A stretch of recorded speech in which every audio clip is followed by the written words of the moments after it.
But to me, it's all mindset. If you have 10 people lined up, I'm closing 10 people. That's it. If I'm going on 10 listing appointments, I'm walking out with 10 listings. That's just my mindset, right? And that's kind of like manifestation to a certain extent. I already see myself making it happen, right? I told him, right, before he went and talked to the four rep by owner, I said, go into the bathroom, look yourself in the mirror and tell yourself that you're gonna get these listings. Right? Because when you start believing it, it's just gonna happen. And where does the belief come from? Belief comes from confidence. Where does confidence come from? Production, knowing your numbers, right? When you're a brand new agent, you have no confidence. You think you suck, right? But the reality is you do. That's the reality of it. Let's just be real, right? I sucked my first year. Right? I did. Right? I remember walking out of my first listing appointment and like, holy shit, man. That was a bomb. Oh my god. 3 months later, they called me up and I got my first listing out of it. So I guess I didn't suck that bad, right? But I remember my palms were sweaty. I felt like sweat going down my back. I was like shaking as I was going and trying to do like this flip chart presentation and stuff like that. Like, come on, man.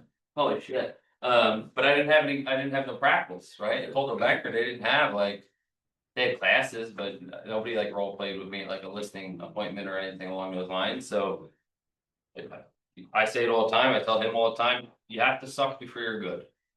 And that's the reality of it, right? Just like anything else, right? How long did it take you to learn how to walk?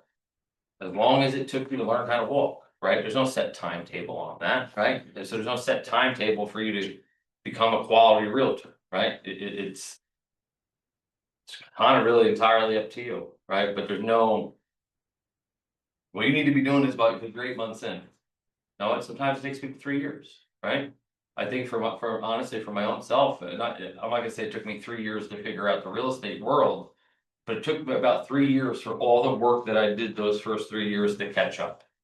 Right, and that's the part where real estate school doesn't prepare you for, right? Or society, society doesn't show you, or nobody realizes on what it takes to be a successful realtor, right? So you expect to have success, and then all of a sudden you don't have success in your first few months, and you're like, why am I doing this, right? But that's why 80% of realtors quit in year one. That's why over 80% are out of the business by year five, right? Just gotta stick with it, and I keep referencing him because I have one-on-ones with this guy like pretty much every single day. It's all building blocks, right? Everything that you do today in the first 12 months, 24 months, even maybe 36 months. That to me is really gonna dictate what the rest of your career is like, bless you, right? Because you can have instant success, right? And you can go climb real high. But eventually that's gonna come crashing down because you have no systems. Right? You didn't have any foundation. My business is sustainable because I have a solid foundation. Right? I haven't really done much business in my opinion, or much lead gen for my own personal business since May. But my business isn't really being hurt all that much right now because I put that work in, right?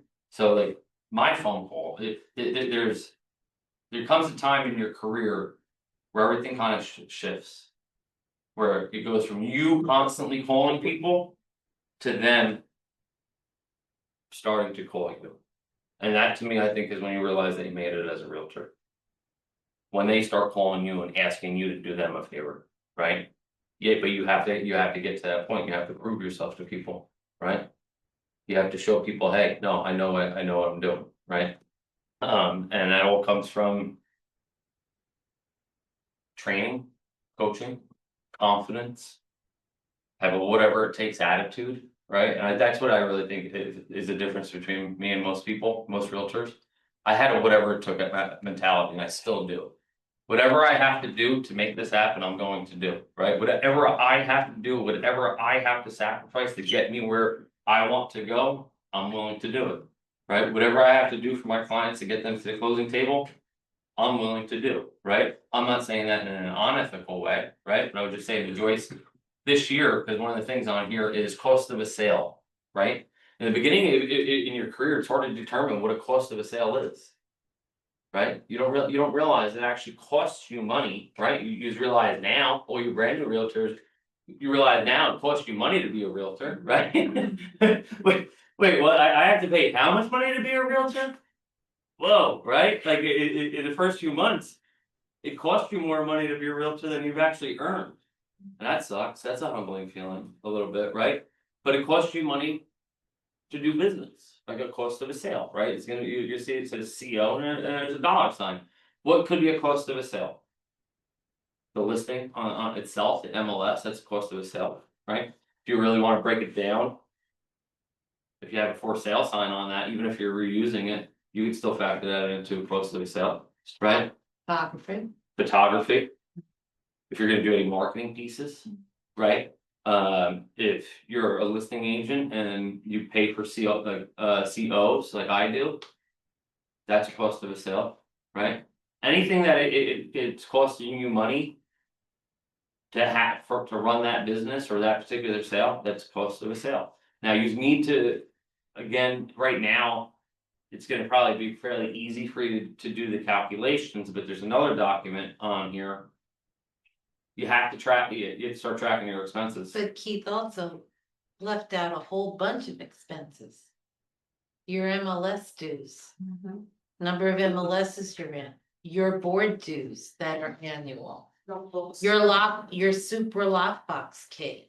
So all of those things broken down over how many sales you do a year becomes part of your cost of sale. So ultimately today, we're gonna be talking about the economic model, right? It comes out of right out of the MREA, right? Of all the models, I think that that's. Probably one of the most effective because it's ultimately, you're just reverse engineering an equation. Right? To get you to. That point. I'll just kind of flip pages, so there's 4 pillars. To the economic model, right? The 4 pillars of the economic model are, has anybody here read the MREA? I would, yeah, You read it? How many times? I Once, okay. will read it again. I would encourage you to read it again. I would even encourage you 2 things. One, I ordered a case of the playbooks, right? So the MREA, made it into a playbook as well, because the MREA is all just like verbiage, just all words, right? The MREA playbook puts all the words into actual charts and diagrams, right? And I ordered a case of the new playbook, so. When they come in, anybody that's in here, I'll give you one of them. I've read that book probably close to 15 times at this point, and I've listened to it over 10 times. And the reason why I read it so much and I listen to it so much is because I pull something out of it. Or different each time. It's kind of like watching a movie, right? I have no problem watching a movie more than once. Some movies I want to watch more than once. So every time I do listen to it or watch it, excuse me, I do. Pick up on something else, yeah. The millionaire. Write it down, the millionaire real estate agent. Right? That ultimately needs to become like your real estate bible. Alright, I said that to you. Anything that you need to know on how to be a successful realtor is in that book. The first time you read it though, you're not gonna have any clue what the hell they're talking. Yeah. Honestly, the first time I read it, I think I was like probably like a year and a half into the business. Did business at that point in my career, but there was still, there was a lot of things in there like. The hell is he talking about? And like, I'm pretty slow when it comes to acronyms, it takes me a long time to figure it out, and KW is all about acronyms. Be prepared, I mean, you guys might have a leg up because you're a part of KW, but I wasn't part of KW when I read that book, right? That book is ultimately what led me to coming to KW though, right? Because I picked that book back up for the 3rd time, and I think it is in the 3rd chapter, he says Anthony Robbins. Says success leaves clues. At that point, I was big into my Tony Robbins journey, right? So I already knew who he was talking about. And I was in my sister's basement and I just separated from my ex-wife, and. I read that line and I closed that book and I looked up at the ceiling and I was like. That's my clue. And that very next day, I came into this office. That same couch that many of you sat on, I sat on that same couch. I didn't ultimately end up coming to Rutherford, I went to Ridgewood. But that book is what led me to coming to KW, right? That book is how each market center is ultimately run. Because the same way a market center is run is the same way a team is run. Right? So if anybody out there has aspirations on eventually at some point in their life. Growing a team. That's the playbook for it. The MREA is how each market centers in Keller Williams is run and how each. Maybe not how each, but the mega teams, the bigger teams, that's how they're all run right out of there, right? That. Anything that you need to know, right, would wanna know on how to be a successful realtor is in that book. The playbook though, makes it into a very simplistic thing, right? The playbook even breaks it down, like gives you, when they're talking about like 33 touches and things along those lines, it actually gives you. What each touch is supposed to be, now you do have to. Take ownership of it and put it into your own stuff, right? You're not gonna just rip the page out and send it to a client, let's say, but it tells you exactly what needs to be done. And then when you flip the 33 touches and you've sat with Amanda. Everything ties to, this isn't by accident that things tie together. Because when you sit with Amanda and she goes through command and she shows you smart plans. Well, they equate to 33 touches. We didn't just like make it up. Mhm. There's a reason. Did it. Because you're new and all you know is, well, maybe you don't know command yet. But you don't know another CRM, so when I say, well, you know is command, right? You're not comparing and contrasting it to another CRM. The agents that maximize. Command to the best of maybe their ability, not necessarily command's ability.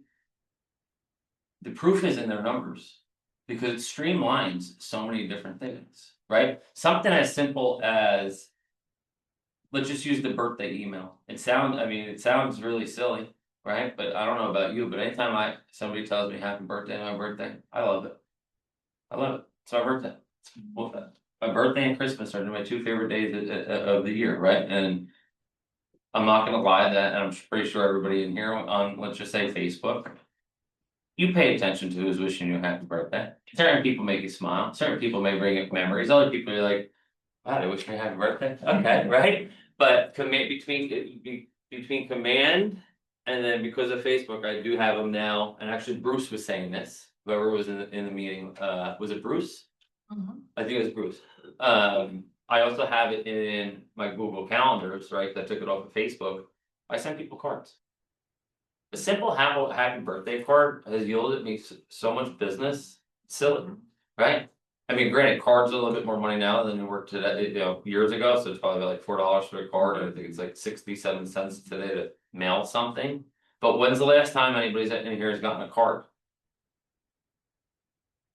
I think from my dentist. When's the last time somebody actually got a card, whether it was like a holiday card or a birthday? Macy's and all. Right, Macy's, but they're sending you a coupon with it, you're like, ah, great, right? So, My here, cards are. and it was, so how about this? How about maybe they start getting excited to see your card, cause they know they're gonna have like a $20 coffee card in there, right? If I got a $20 coffee card, I'd be super excited, my client just gave me a $100 coffee card. That's great, you know what coffee I drink? I was like, wow, alright, it's usually me giving them a gifts. But to go back to the economic model, so there's 4 pillars to the economic model, right? Does anybody know what they are? Eric, do you know what they are since you read it? No? Alright, so, alright. The show of hands, if I say the acronym GCI, who knows what that means? Gross real estate income. Your gross commission income, GCI. So the 4 pillars to the economic model, and then things that you're gonna need to know is your gross commission income, right? So does anybody know what actually GCI is? And when somebody says, all right, well, what is your GCI? Do you know what they're referring to? Commission charge, like 3% charge, or paid to the sellers, agent or buyer. You should Close. call Isn't commission. it the 7% thing they were talking, some guy came up to me yesterday and said like the income for the whole transaction is like 7%, and that's 7%. So ultimately, the GCI is what the brokerage is getting. Right? And then the brokerage pays you out, right? So if I have, if I just do let's say I have a listing that's 600,000. Commission's 2.5%, 2.5% of 600,000 is 15K. That 15K is considered GCI, right? You're not getting paid 15K on it unless you're at 100%, right? the 15K is going to KW, Park Views, and then you're getting paid out on it, the GCI, right? That you need to know that number. The net on that would vary, right, and that can vary between brokerages, or it could even vary here, on if you're capped or if you're not capped, right? Because of that 15,000, right? Of that 15,000, if you're on a normal 70-30 split right now. Of that 15,000, 9,400. 9,600 of it. Is yours. So on a $15,000 GCI. Your personal commission on that, if you're on a normal split of 70-30, is 9,600. How did I come to that number? 15,000. Times, first you have to go 15,000 times 6%. Right, that's the KWRI charge, right, and that's $900. Then you take 30% of that 15K, which is 4,500. And you do 4,500 plus 900 is 5,400. 15,000 minus 5,400 is 9,600. Just keep up with along. The second thing that you need to know is your average commission per sale.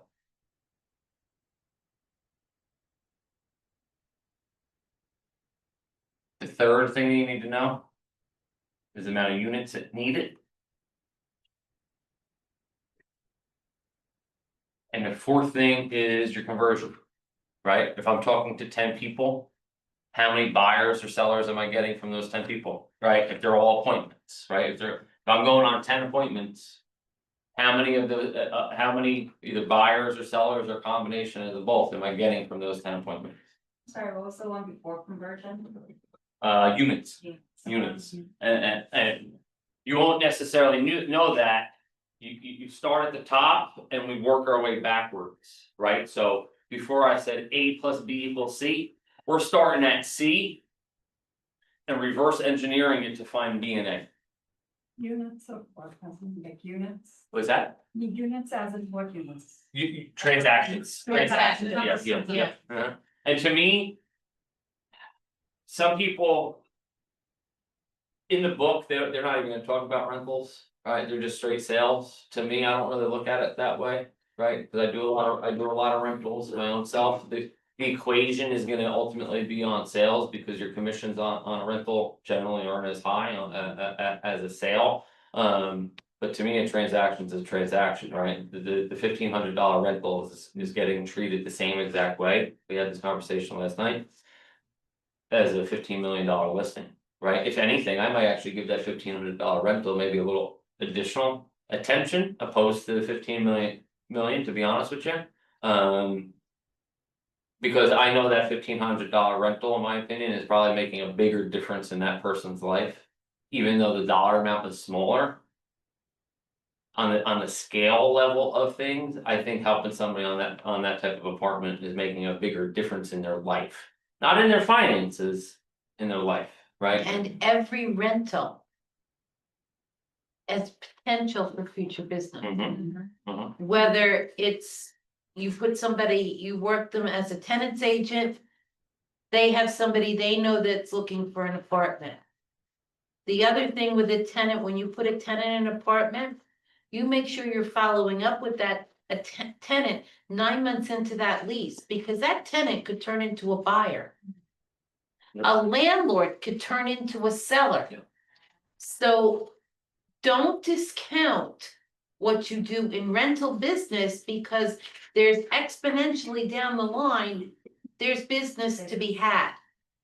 And everybody forgets about the tenants they put in apartments, and nobody follows up with them. Is there a way to, I just had someone ask me if there's like rentals available, but that are open to buying, is that what that is? For rent to buy. Yeah, rent to buy, Yeah. yeah, that option. How do you- I didn't, so. Couple things. They're becoming more popular, I would say, over the last couple of years around these parts than ever before. I've only ever saw for rent to own in Florida. Yeah. And I didn't even know what it was, like, this was when I moved to Florida in like the late, I guess, 2000s. I never heard of that. I didn't know what it was, right? So when I became a realtor, people kept asking me about it up here, and I'm like. We don't have this up here, we have it down and down south, but not up here, maybe even in South Jersey. And I don't remember who I was just having this conversation with. But there's a realtor in New Jersey.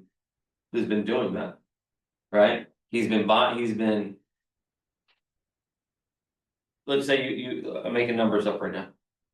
You have a rental, right? And I'm an agent and I came to talk to you about that rental. And I said to you, hey. Do you have any interest in selling this property? And you're like. I might, but not right now, I just wanna rent it out right now. Alright, what do you wanna rent it for? 3,000, alright, would you be open to renting it to me? For the next 12 months at $3,000? And then I'm gonna find a renter to actually go in there for $3,500. Right, so he pays the owner a lump sum for the year, right? And now he's making what, $6,000 because he's paying $3,000. But he's getting 3,500, right? So because of that, then he's starting to. Build up some cash flow in his pocket, and then at the end of the 5 years, it's kind of like one balloon payment. To the seller. Or to the owner, so there is a realtor, I just had this conversation. It's legal. It's legal to do it in a sense that. As long as you're not a provision in there about not being allowed to sublease it. So like a sublease. Yeah, well, that's exactly what it is, it's a sublease, right, but he's subleasing it at a premium. And then he's going back and then going back to the seller after X amount of years and giving him a balloon payment. So it's, I mean, that I don't remember who it was. I thought it was, once I learned about the logistics of it, I'm like. That's not a bad idea. This guy has built up a really big real estate portfolio in a very short period of time by going that route. He just got creative, right? I applaud people that get creative. That's a creative way for him to kind of create a little niche market for himself, right? So yeah, is it legal? Sure it is. Are there logistics and attorneys that should be involved in that? Without a doubt, in my opinion, right? On both ends, right? On the owner's end as well as the realtor's end, right? You just have to get. An owner. To kind of put that kind of trust in you to a certain extent, right? And how do you do that? Well, hey, I'm gonna screen these tenants just like I would any other place, right? And it's entirely up to you to find that tenant that's willing to pay $3,500, pay $500 more of a premium. Than what the market says, and where would you find those people? If it was me, New York City. Right, I'm not sure if anybody saw my story, or I'm not sure if anybody pays attention to politics, I don't talk about politics, that's not. I can talk politics, but just not a conversation that I will get into, especially in a professional setting. But Joyce actually brought this up to me the other day, and I really started thinking about it today on the drive in, and you're 100% right. So. I'm not sure if people pay attention to politics and if you pay attention to who the new mayor of New York is and whether you think that's a good thing or a bad thing. I'm not here to talk about if it's good or bad, but I am gonna say that. That wave of people that we got leaving New York City a few years ago during COVID. I would prepare now. Yeah. At 2026, I'm not gonna say it's gonna necessarily be like COVID. It could get, depending on how many things that, actually he made true, right? I don't think it's gonna, a lot of things that he said on this, I think it's gonna be a beneficial thing for New York City, but either way. There's gonna be a mass group of people leaving New York There City. could be a mass either way. Yeah. There's a mass going out. Could be a rentals, it could be purchase, Oh, I mean, New Jersey, and if he's a success, It's gonna be beneficial for the guys. well, yeah, so no, that's what I'm they're saying, gonna go back. that's what I'm saying, it's gonna be beneficial for New Jersey, I think, right? So keep But your, sometimes they say something and they cannot do everything. keep your eyes and ears open for rental, you may start to see more rental leads. Coming in as over Or time. honestly, or even, purchase. but the way New York City. Tenants look at. Money, right? $5,000 in New York City isn't even getting you. A studio, right? In certain areas of New York anyway. They're just gonna come here and buy things, because their New York money. That's different kind of money than New Jersey money. That would help now, because especially now we have so many rentals, and it's almost like 3 times now what we used to pay. I'm calling up every single person that used to work for me when I was in the fitness industry in New York City. Every single one of them, and say, hey, just as a reminder, I'm a realtor, so when you're ready to move to New Jersey, come talk to me. That's what I told Amanda, I said just yesterday when I was at work, one of my guests told me that he moved to West New York, and he said, oh, let me get your business card. And I said, I haven't gotten there yet, but. Get it on the thing, oh But wait, the thing is, yeah, I know him because he's friends of my husband, so he moved in Wall Street area, and then I asked him if he had moved to. New Jersey like he had planned, and he said, yeah, West New York. So it's funny that, yeah, that's what You're I'm gonna be fine. expecting, I'm planning on getting. and even on the flip side, of it in-house, right, in New Jersey. New Jersey has been the leading state for the last 7 years. For the amount of people and businesses leaving. Right, and I'm pretty confident more people are even leaving New Jersey, even now, right? They're making so many, I mean, they're making so many buildings, well, I'm in Hackensack, so every building Yeah, is a luxury Hackensack. rental. Yes. Right by where I live, it's 3 buildings being up now, so it's just, yeah, but half of them, they're not even full. That's another thing, so all these luxury buildings. But we're getting off topic, but again, with our business partners. You get somebody that can afford those rentals that we're seeing Right. in Hackensack. They need to sit down with Chris and find out if they can purchase, because of what they've gotta do to move in. That's the conversation to bring mortgage into right off the get-go. And maybe they wanna rent because they don't know how long they're gonna be in the area, and that's okay. But they may not realize what they can buy. Okay. Alright, so the Now we're- purpose. What's that? I've been told it from one of my clients, we are there from Astoria, we're in a contract for a property in Gloucester. And they told me a month ago, they said, look, Maura, you're gonna get very busy in 2026, because no matter what happens with politics. There's so many buyers from New York coming to Chester. So that predict the other It's day. gonna be bidding wars, right? The economic models ultimately is like the blueprint to predict your income, right? Whatever your goal is, I can't determine it, people say to me, well, what should it be? I don't know, you tell me, right? What should your number be? If you ask me, I know what I wanna make, I wanna make $375,000 next year. Just on the real estate side of things, right? And it ultimately gives you clarity and it's predictable, let's say. Everybody has one of these, let's just start at the first page and work our way down, right? Did everybody read this first thing? I think it's actually pretty good. Does it imagine that you've reached your summit? You're standing at the top of your real estate career. What does that look like to you? I know what it looks like to me. I don't remember what it looked like to me my first year. Can you picture it in your mind? Yeah, right, manifestation. Keep this picture in your mind. This mental picture along with your MRA models gives you direction. Think of it as your compass. A compass is only useful as a guide for movement in the right direction. The sailor in the back, actually the sailor in the front will let you know that as well. You don't really need a compass as well. If all you are going to do is stand still. This course is about heading in the right direction with speed. So let's get moving. All right. Is this the first time anybody's ever seen the annual economic model? Yeah. No. No, page 3, Okay. page 3.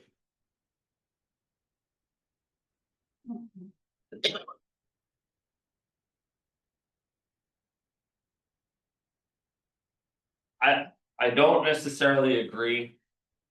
I mean, I'm not gonna make this model, but I don't necessarily agree that the cost of the sale is 29.2%. Or your operating expense is necessarily 29.2%. What are your thoughts on those two things? Joyce? I think it's, I think, on the cost of sale, it's high. Mhm. Depending, I mean, between board dues and how many MLSs you're in and stuff like that, it fluctuates on. What you wanna do with your operating. You may have an agent that doesn't wanna get you know, pay for the COs or go buy the fire extinguishers and stuff like that, so everybody's gonna be different. So until they all track your expenses for a year, you're not gonna know. Well, right, so that, for, it could be confusing or not necessarily accurate for me, if I don't necessarily agree with those percentages for a brand new agent. Like Joyce just said, it's kind of hard for you to determine that, because you don't know how much it's gonna cost you. Right, you don't even have any transactions yet, you know. $0 of 0 transactions is $0, right? Hasn't cost me shit yet, right? I haven't had any transactions. So just to kind of keep this simple to a certain extent, right? I want everybody to write down on somewhere, but maybe if you wanna flip over. One of those pages to where there's not, where there's a spot to write in, right? Let's just do this in a basic way.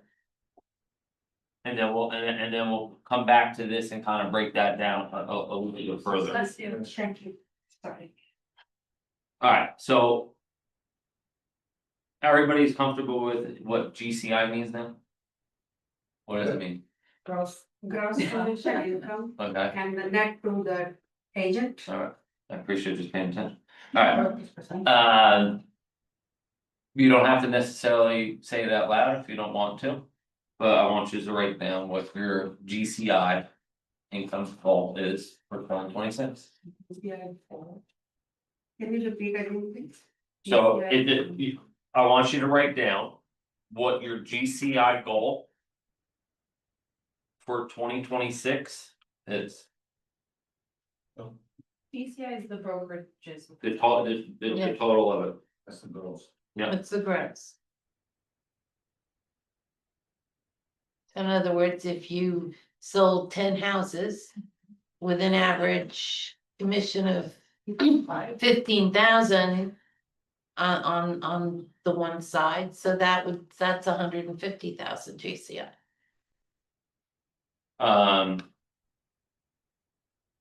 Joyce, do you think that a good average per sale? Do you think that $10,000 to work off is a better number, or do you think that $15,000 is a better number? It truly depends on where they're selling for. If they're selling, you know, $300,000-$400,000 lower end units, or if they're putting buyers in homes that are $799. So it kind of depends. Yeah. So. For the newer ones, I think 10,000 is probably a better average. Alright. So. Under the Guys, three no. cent, under the three, oh, I was giving you my numbers. Under the 375, right? So, under whatever number you put. I'm gonna, for me, I put 375, right? I'm putting 15K for my average commission. Right, and it's just simple math on that aspect of it, it's 375,000 divided by 15,000, right? So whatever your GCI goal is. Divide that by 10,000.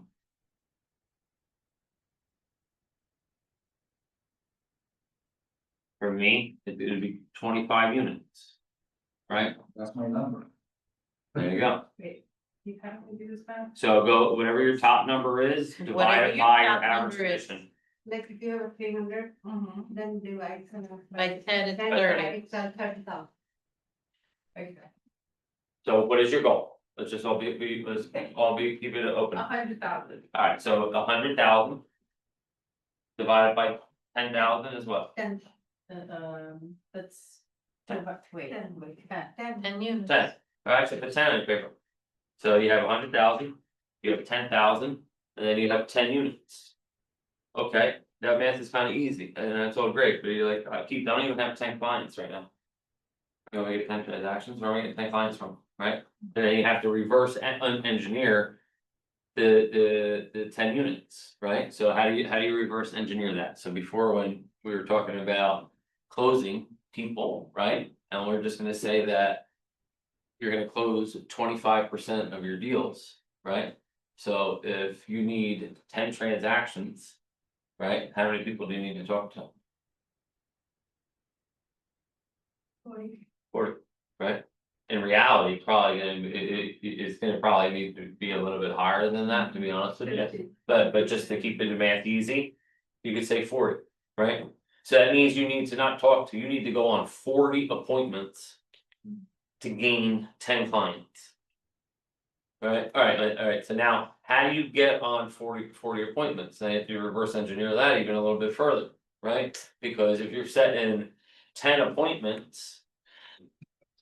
Calvin, if you set 10 appointments, are all 10 showing up? No. Why, what happened?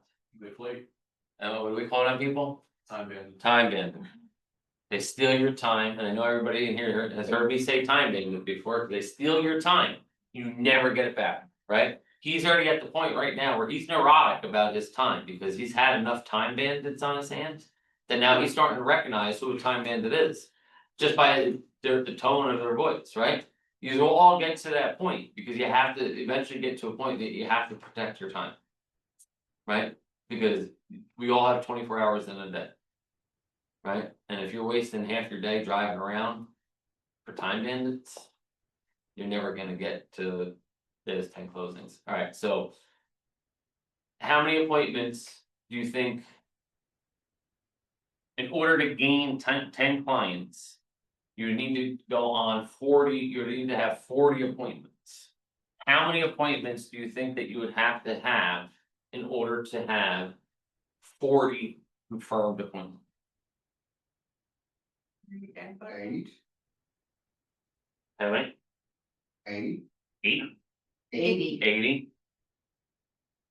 I mean, if half of them show up, I mean, it might even be a little bit more than that, to be honest with you, right? If you have 10 appointments or 5 showing up, I would hope that 5 would show up. Probably not though, right? I would say probably 4 or under may show up, right? So in reality, I would even say you probably need to have about 100 appointments. 100 appointments to have 40 that show up, and of that 40 show up, you're closing 10 of them. And then of those 10, you have to guarantee that those 10 are getting to the closing table. Right? Is that reality? No. That's not reality, right? You haven't got there yet, because we're gonna get to a point that you're gonna have enough, you're gonna start having multiple deals going on at one time. Right, and then you're gonna get to another avenue in your career that you're gonna have multiple deals falling apart. In one day. That sucks. That's tough. There's certain days in my career that I'll never forget for the rest of my life. One day, it was a day of Bold. I'll never forget that morning. It was a call, this was when Bold was 8 weeks. But yesterday I was like, man, Bold seemed like it flew by. I didn't realize that I forgot that it was shortened down. But I'll never forget that day. It was a very cold, I was living in Harrison. It was a very cold November morning. I was sitting in my car, and I just sat in my car for like 2.5 hours because I had back to back phone calls in a very short period of time. And ultimately 4 deals fell apart and I didn't even say one day, within a couple hours before I even left the parking spot. And I sat there for a couple hours like, no, I'm going back inside. I'm not even gonna be a realtor today. I'm going back inside. Alright, so you know what, alright, to then even let's take this a step further. If you need 100 appointments. How many leads do you think that you need to have to get 100 appointments? 200, 300. At least, right? And alright, then let's see, take that a step further. So if you need to have set 100 appointments, right? How many working weeks a year do you think that you have? There's 52 weeks in a year, right? Do you think that you work 52 weeks out of the year? No, no, no, how many weeks? maybe half. Yeah. Right, generally, I mean, a realtor, right, we were just talking about Billy and his whiteboard in there. His whiteboard, he works off of 10 months, right? This year, he works off of 10 months and he says, I think he works 6 months and he's off for 4 months. Right, so actually he works 6 and he's off 6 in reality, right? This year, I think if we open that door right now, I think he's worked under 5 months this year. And not throw his finances around, but he's made a pretty nice income this year. Very nice income this year for 4 months worth of work. Now, I also said to him when he kind of fluffed his feathers a little bit to me the other day, I said. It's great to be a realtor for like 20 years, isn't it? Right? He's earned it. He got to that point. He's paid his dues, right? He's been in this game for 20 years, right? He has the luxury of working for a month and making more money than some people make in 5 years total combined, to be honest with you, right? But in reality, let's just say you work 10 months because after Halloween, November and December, these are your quiet times, right? And the quiet times in real estate world is always when I always would mash on the gas. Right? Because right now, the majority of realtors, I'd say 80% of realtors are all concerned about. Happy hours, Vacation. vacations, triple plus, conventions, holidays. Christmas parties, galas, right? Pretty soon you're gonna see nothing but people dressed up on social media. I'm like, how do these people go to all these go? I'd be exhausted, right? I had to talk myself into going to one, these are people going to like 7. But in reality, you could get a rental done in the next 60 days. But in reality, I find it very hard to believe, maybe in some one-off cases, but nobody's gonna come, nobody's calling me, my phone is not ringing. In November and December for somebody to say, hey, come list my house. Right? They may say that, but they're not actually not gonna be ready until it's like January, February. Right? So that's why. You may have heard it on David Radney's calls, right? If you haven't learned it yet and push, she's definitely gonna be teaching this in the next couple of weeks. Your year ended on October 31st. Right, unless you have something under contract, that's it. There's no more business being done. Right? Maybe in some extreme cases like a 1031 exchange, perhaps, maybe. But in reality, it's gonna just be rentals right now, right? So you're gonna work off of, let's say 48 weeks, right? So if you need 100 appointments. In 48 weeks, what's the math on that? How many appointments a week do you need? 2 appointments a week. Right? You said 100, right? 100 divided by 48 is 2.083. If I asked anybody in here without doing this math, if I said to you, hey, can you find 2 appointments a week? I guarantee you nobody in here is gonna tell me no. Right? Listing appointments or What? listing appointments? Buyer or a lister? Or rental. What's that? And can rental too. An appointment's an appointment, right? I mean, you may wanna just keep it to buyers and sellers, right? Because when we're working off of your average commission of 10,000. It's gonna be hard to get a rental commission at 10,000, right? It means you're gonna have to rent something out at 20,000 unless you're a dual agent on that. So just keep it to buyers and sellers, right? But. Even if you are brand new, I'm pretty confident everybody in here could, if I said, hey. If you find 2 appointments from now until next Tuesday, I'll give you $2,000. I'll give you $1,000 for each appointment. I guarantee you, everybody in this room is gonna go find 2 appointments. But that's the way you have to look at it though, right? You're not doing that for me, you're doing it for you, right? Because I'm not sure what number you put up at the top, but that's what I'll just keep reminding you is that, hey, you need 2 appointments a week. To hit your goal. Right, just like the math that I did for everybody in my office, takes 6.4 deals to cap. When I broke that math down, everybody's like, yeah, I can do that, right? Because it sounds silly, but all you're really doing is manipulating your brain to believe it, right? It goes back to what I said at the very beginning of confidence. Right, when you know your numbers and you know what you're going to do, you do it. Alright, so if we need 2 appointments a week. We need 2 appointments a week. How many appointments do you think you need to set a week? 4. Maybe 5, if we wanna give ourselves a little bit of a buffer, right, because it's 2.083. Right?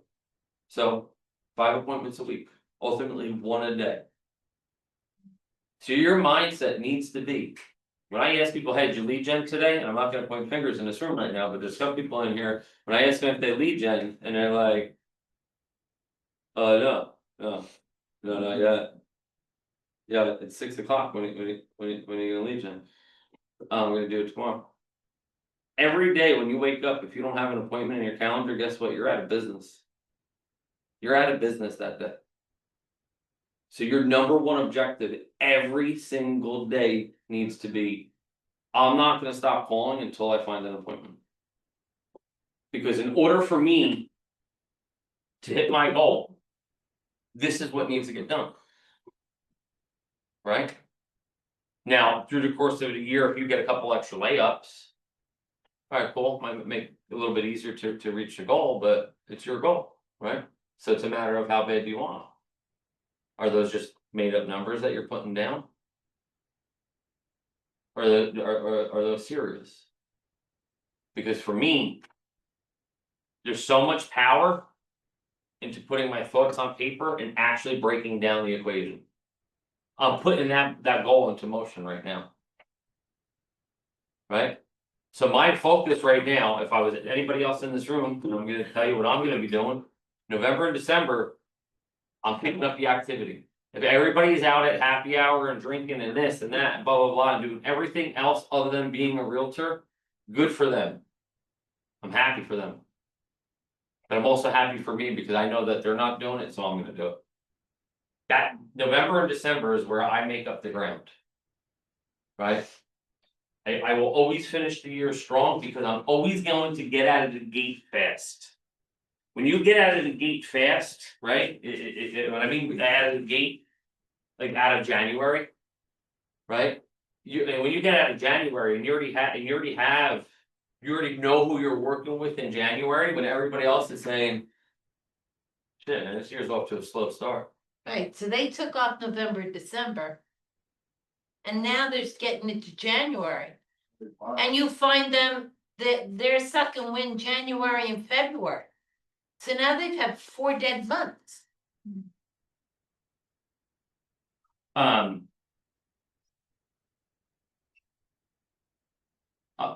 Everybody go to, we're gonna reverse engineer this. My annual action plan right now.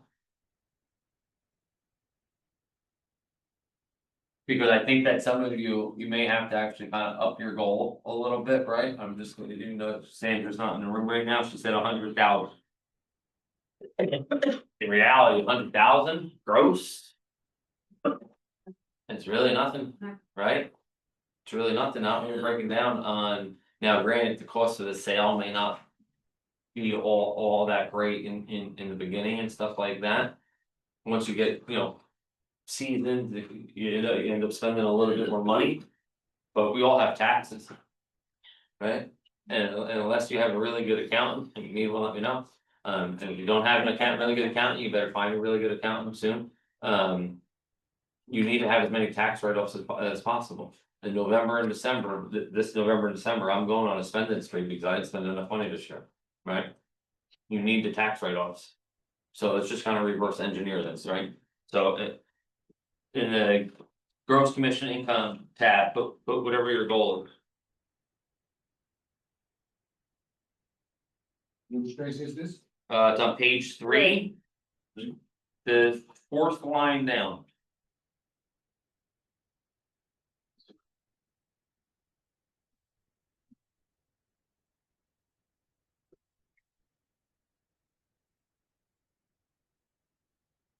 Can I share something? Please. So what you said about taking time off during the winter time, that is so true. But last year I took, when my parents were here for 3 months, which I mean, I'm very grateful. So of course, that is more important than money, so I didn't care. But I did take 3 months off, not take 3 months off, but I already did January for 3 months.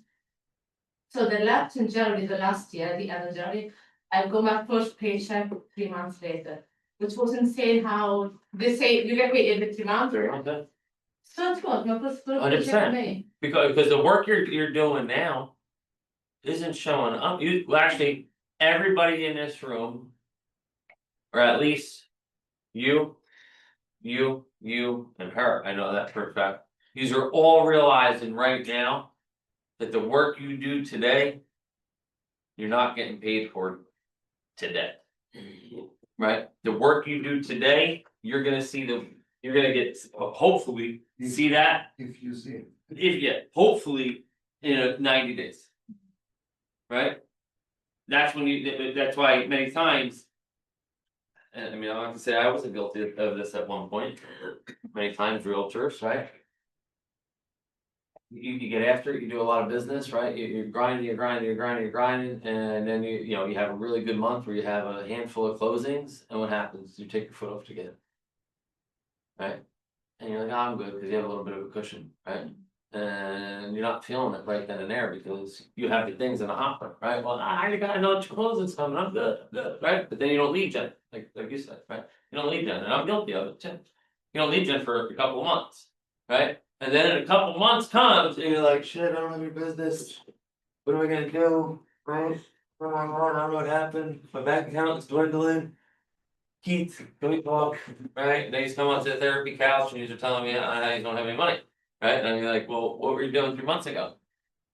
Like, oh, you didn't work for 3 months? Oh. And now you're curious to know why you didn't have any money?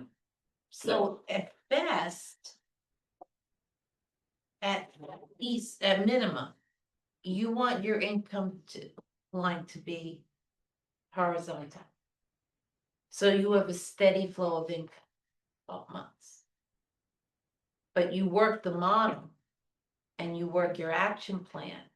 And that steady is going to keep doing this, is what you ultimately want it to do. And you want your pipeline filled. So that there is no month where there's not income.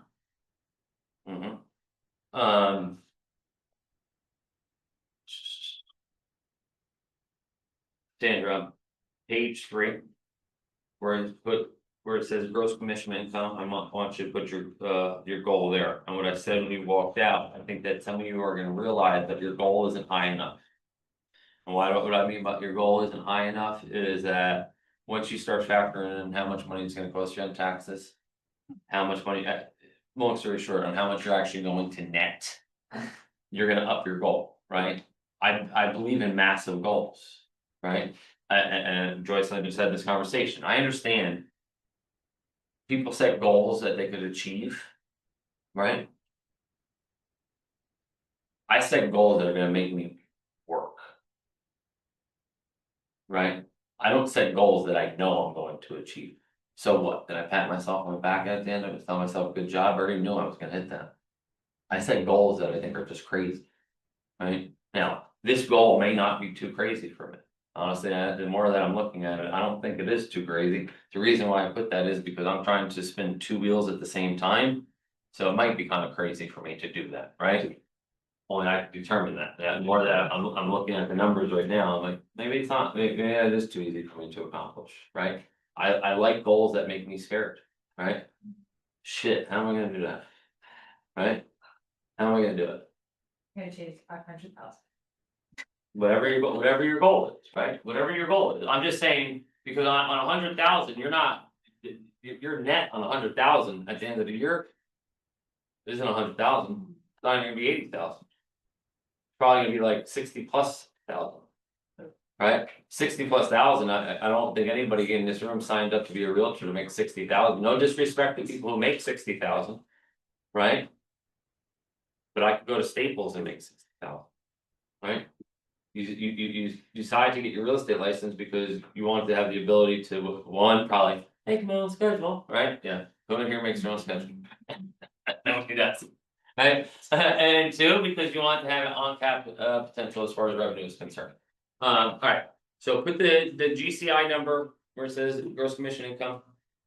Times that number by 29.2%, even if I think those numbers are high, we're just gonna work off of. What those numbers are, right, so. Put that number there. Put that number and the one above it, right, it's the same thing.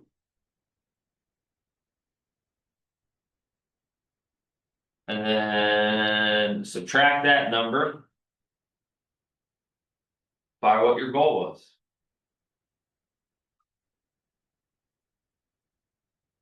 That sounds a lot different on my math, right? So I put down 375. If I'm following that math, that means I'm only netting 156. 156 sounds completely different than 375, doesn't it? I may need to change these numbers up a little bit, right?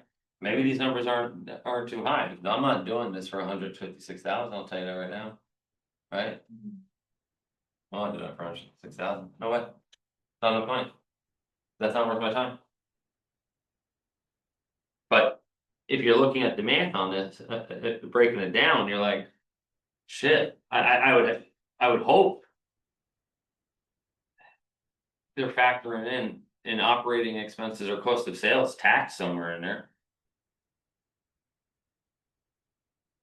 Well, I would expect that the cost of expenses would have to have the tax. But yeah, but what are your, what isn't a good rule of thumb is 30%? Yeah.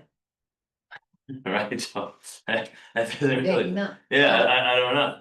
Alright, so then they kind of broke it down to splitting that number down the middle, right? In theory.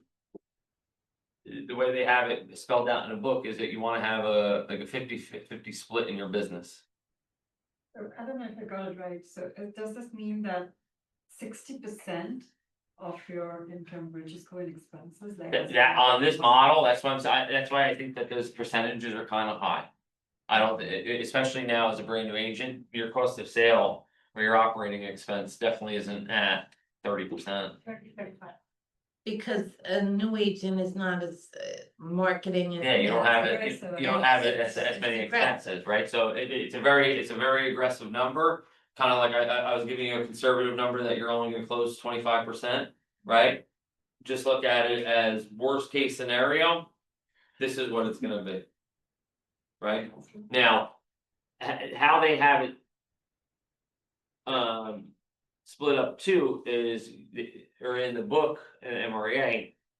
They always talk about, you know, how many buyers is it gonna take, how many sellers is it going to take, right? That number could also be kind of hard for you to determine right now, because. Not to be disrespectful, you don't have a book of business, right? If I asked anybody how many buyers you have right now, how many sellers you have right now. Can anybody give me a concrete answer? I think this number is higher too, because they also consider that you have to get your virtual assistant and your assistant that you probably gonna have to pay. Well, a couple more pages, that's what Joyce and I were speaking about before too. They have something in there for like your listing specialist or your buyer's agent and stuff like that. You wouldn't have to factor that in, but a cost of a sale may be like a showing agent. Right? Right, you can't be at two places at once, right? Let's say you're behind, you're. In the process of making. The best diamond you've ever made before, right? Right, you're wrapped up in your work. And you have a showing, well, you can't go there, right? So you call me up like, Keith, I need some help on a showing, alright, no problem, I found somebody for you. It's gonna cost $35, that's it, that's the cost of a sale, right? But all those things are tax write-offs.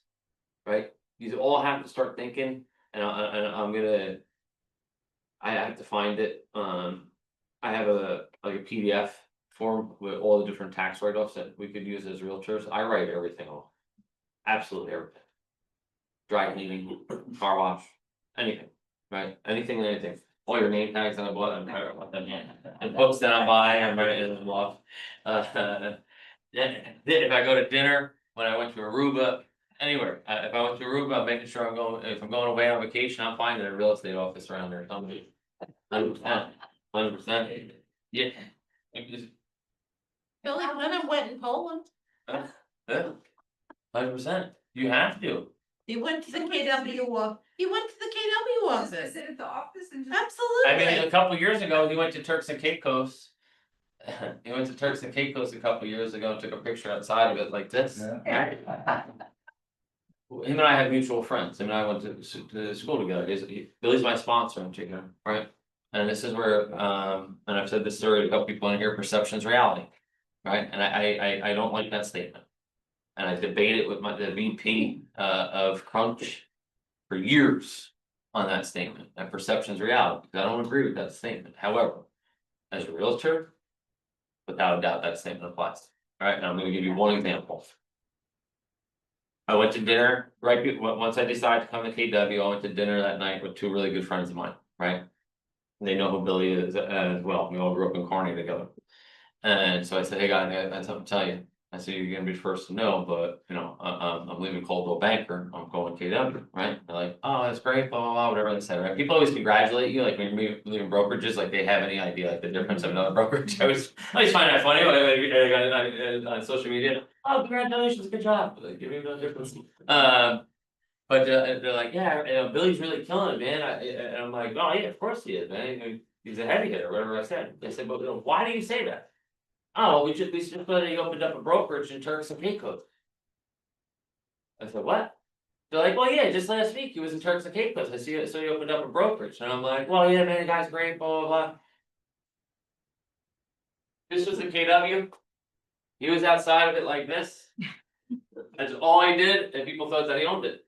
Right? And because if one person thinks it, other people think it, right? But with Maura, when she was in Italy, Maura speaks Italian. Right? And you went to the KW office, not to just go see what the KW office in whatever town it was that she was in. She went there for referral business. She speaks Italian. Yeah. So she made a connection with the KW office in Italy that if they've got somebody looking to come to the United States, she's got somebody looking to go back home, now she's got a referral. So it's not out of the realm of possibility that you go visit a real estate office. Did everybody finish this top 4? Everybody got that far? Yes, alright.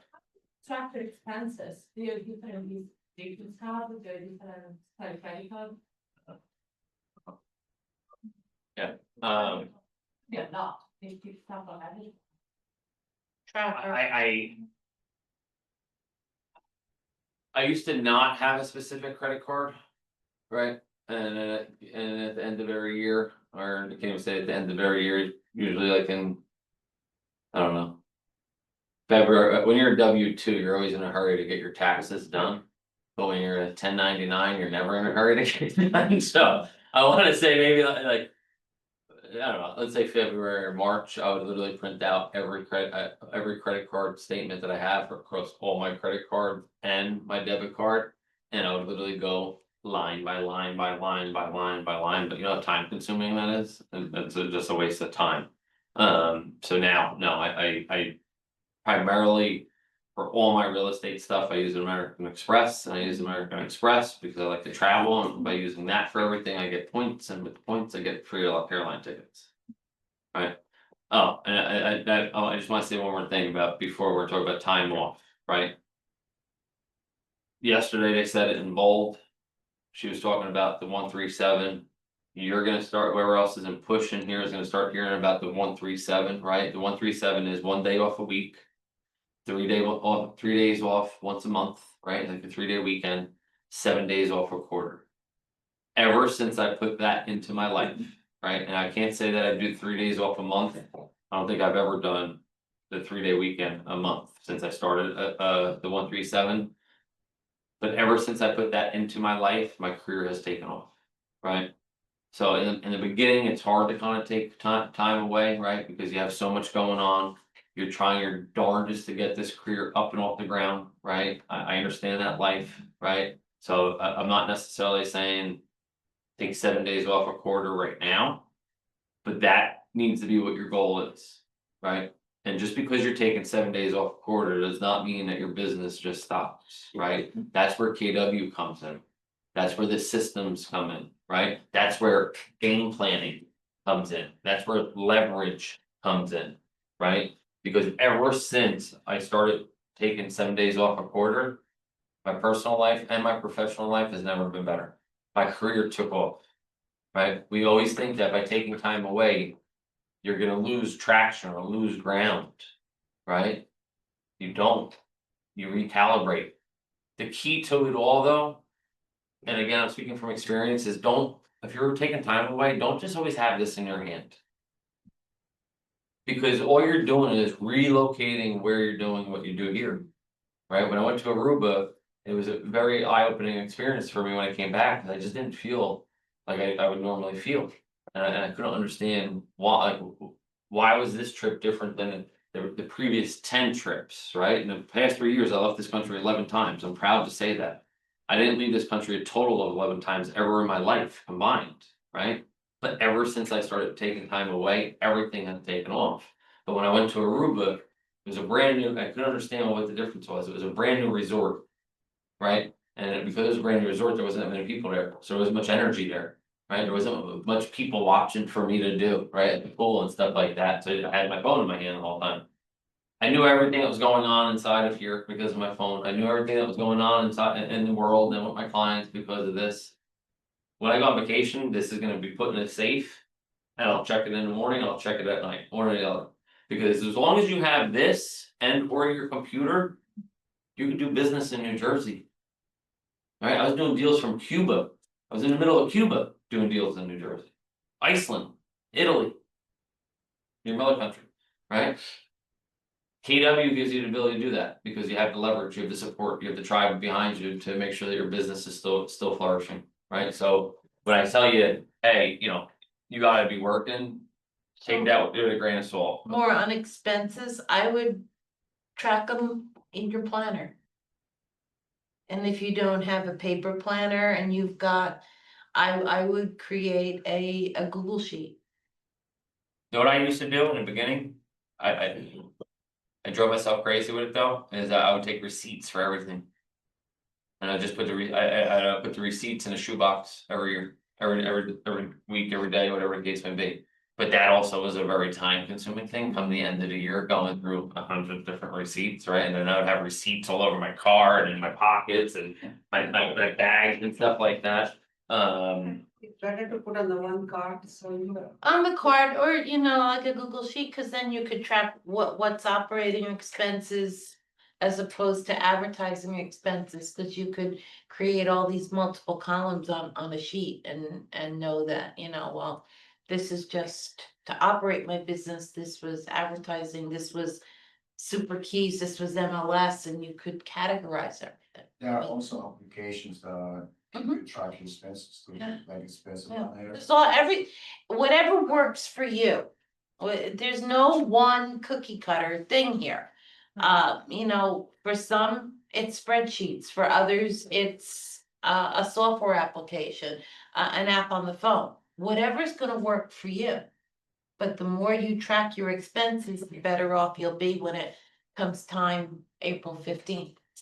Does everybody understand the next part of this? The cash, like if I'm paying cash for the gas and other stuff, can you? Yeah, cause you're gonna get a receipt, if you pay cash for gas, You- you ask for a receipt. Did everybody do that? Yeah. You understand what they're leaning towards, like you doing that, right? I think they're saying, all right, your total goal is this, right? And the model is that you're gonna have a healthy business in the sense that 50% is gonna come from the seller side. 50% is gonna come from the buyer side, right? My business has always been like 80-20, 80 sellers, 20 buyers, right? Usually in the beginning, those numbers are reversed with newer agents because it's much easier to find a buyer than it is a seller, right? So usually it's 80% buyers, 20% sellers. I'm gonna tell you this all right now. You wanna build the business on sellers. Sustainable. You have the product. Everybody's coming to you for the product.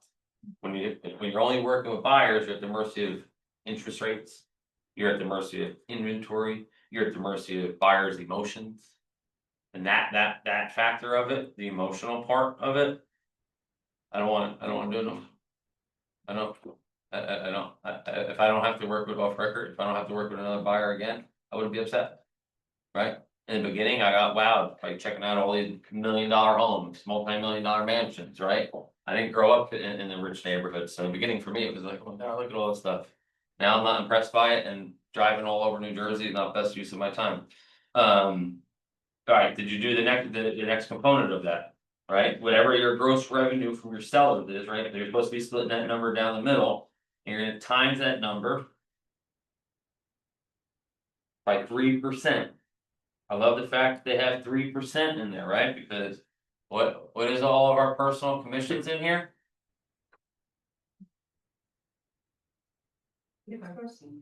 2.5. What is it? 6%. 3%. What is each of ours goal? For our own personal commission, right? If we're taking a listing, 6%. what is my personal goal in that, or is my personal commission in that? 3%. Right, at least 3%, right? I love the fact that they use 3%. Oh, we start getting in your head right now that you're not a discount agent. Right? Take pride in that you're taking your listings and your personal commission is 3%. Right? Your goal needs to be 6%. So at the end of the year, that extra percent or that 0.5%. When you add up that extra 0.5% or 1% and come at the end of the year, 12 months. That's a big difference in your income and your revenue, right? It doesn't seem like it at the time, right? It's $3,400, it's $4,800. That's not making or breaking you right now, but you add that up over 20 transactions and by the end of the year. Could be a difference of $50,000 to $75,000. Right? That's a decent amount of coin that you're taking out of your pocket. So times whatever your number is, times that number by 3%.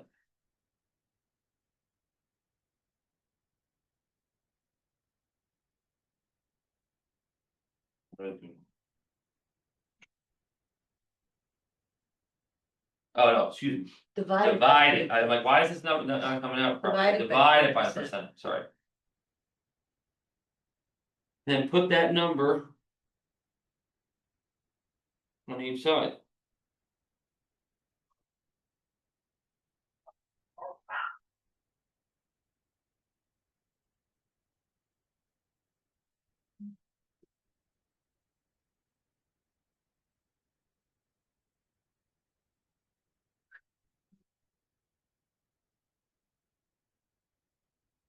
And for the average sales price, I know we were saying before how, it's kind of hard to determine that number, I'm just gonna use the number that I use for all of you with the equation.